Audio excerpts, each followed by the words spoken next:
তিস্তা মহাপরিকল্পনা বিএনপির নির্বাচনী ইশতেহারের অন্যতম অঙ্গীকার। নির্বাচনের আগে তিস্তা অভিমুখে মশাল মিছিল করে দলটি। প্রচারণায় দলের চেয়ারম্যান তারেক রহমান ক্ষমতায় গেলে এ মহাপরিকল্পনা বাস্তবায়নের কথা বলেছিলেন। আগামী বিএনপি সরকারের অন্যতম প্রধান কাজ হবে যত দ্রুত সম্ভব এই তিস্তা ব্যারেজ মহাপরিকল্পনার কাজ শুরু করা। সরকার গঠন করে এ নিয়ে কাজ শুরু করতে চাইছে বিএনপি সরকার। এ মাসের শুরুতেই পররাষ্ট্রমন্ত্রী ডক্টর খলিলুর রহমান চীন সফরে গেলে দুদেশের আলোচনায় বিশেষ গুরুত্ব পায় তিস্তা মহাপরিকল্পনার বিষয়টি। এতে বেইজিং এর সম্পৃক্ততা চায় ঢাকা, যা নিয়ে উদ্বেগ রয়েছে দিল্লির।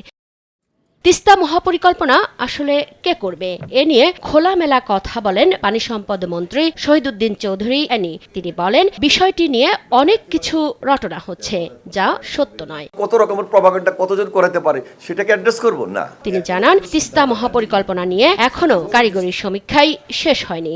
আমরা কাজে হাত দিয়েছি, আমাদের স্টাডি রিপোর্ট ফিল্ডে চলমান, যেটা কারিগরি সমীক্ষা খুব বেশি দ্রুত তার সহিত মাননীয় প্রধানমন্ত্রীর নির্দেশে আমরা শুরু করেছি।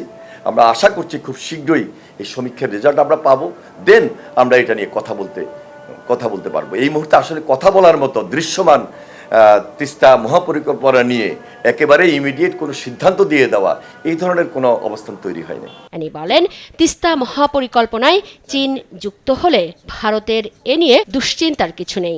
ভারত তো আলোচনা করার জন্য চায় নাই, এটা তো কেউ তো আলোচনা করার জন্য চাইতে হবে যে হ্যাঁ আমার স্বার্থ রক্ষা হচ্ছে না, এই ধরনের কোনো আলোচনা আসে নাই। আসলে কথা বলবো, চায়না কথা বলতে চেয়েছেন আমাদের হয়তো বা পররাষ্ট্র মন্ত্রীর সাথে, এটা to the point on the way কথা বলেছেন, সেখানে গিয়েছেন। অনেক ব্যাপারে তো একটা দেশের সঙ্গে একটা দেশের কথা হতে পারে, ভারতের সঙ্গেও কথা হতে পারে, কথা হলে কথা বলবেন, কোনো অসুবিধা নেই। পানি সম্পদ মন্ত্রী বলেন, তিস্তা মহাপরিকল্পনা কিংবা পদ্মা ব্যারেজের মতো বিষয়ে প্রতিবেশী দেশের সঙ্গে বন্ধুত্বের সুসম্পর্ক রেখেই বাংলাদেশ তার স্বার্থ রক্ষা করবে। বন্ধুত্ব প্রায়োরিটি দিয়ে আমরা আমাদের কাজটুকু, আমাদের স্বার্থটুকু আদায় করে নিতে চাই। মুক্তা মাহমুদ, দেশ টিভি, ঢাকা।